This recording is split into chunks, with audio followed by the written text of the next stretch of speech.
আজিৰ পৰা সমগ্ৰ ডিব্ৰুগড় জিলাতে 2024 বৰ্ষৰ তৃতীয় পৰ্যায়ৰ গুণোৎসৱ আৰম্ভ। 6, 7 আৰু 8 ফেব্ৰুৱাৰীত তিনিদিনীয়াকৈ অনুষ্ঠিত হোৱা আজিৰ প্ৰথম দিনত টেঙাখাত শিক্ষাখণ্ডৰ অধীনৰ সৰস্বতী দেৱী বাগৰদীয়া হাইস্কুলত বহিমূল্যায়ক হিচাপে উপস্থিত থাকে ডিব্ৰুগড় জিলাৰ আয়ুক্ত বিক্ৰম কৈৰী।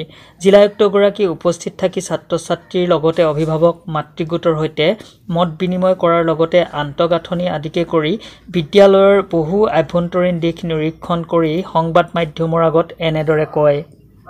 আমাৰ গোটেই জিলাখনত যদি আপুনি চায় বিভিন্ন স্কুল আছে, চৰকাৰী স্কুল য'ত 90-95% ৰিজাল্টো হৈছে, কিন্তু কিছুমান স্কুল আছে য'ত পাৰফৰ্মেঞ্চটো ইমান ভাল হোৱা নাই। এইখন স্কুলো ইমান বিশেষ ভাল ৰিজাল্ট কৰিব পৰা নাই। সেইকাৰণে মই নিজে চুজ কৰি এইখন স্কুললৈ আহিছোঁ যে কি কাৰণ হ'ব পাৰে বা আমি কি ইম্প্ৰুভমেণ্ট কৰিব পাৰোঁ সেইখিনি যাতে আমি উলিয়াওঁ। সেইটোৱে গুণোৎসৱ যে আমি যেতিয়া তাতে ভিজিট কৰিম, যিখিনি কথা ওলাব তাত যে সমস্যা কি হৈছে, কেনেকৈ ধৰণৰ আমি পদক্ষেপ ল'ব পাৰোঁ, সেইখিনি কথা এটাতো এডুকেশ্যন ডিপাৰ্টমেণ্টলৈ যিখিনি ৰিপৰ্ট যাব সেইখিনি যাবই, লগতে আমি জিলা প্ৰশাসন হিচাপে ইয়াতে কি ছাপোৰ্ট কৰিব পাৰোঁ যাতে স্কুলখন আৰু ভাল হয়। কাৰণ আপোনালোক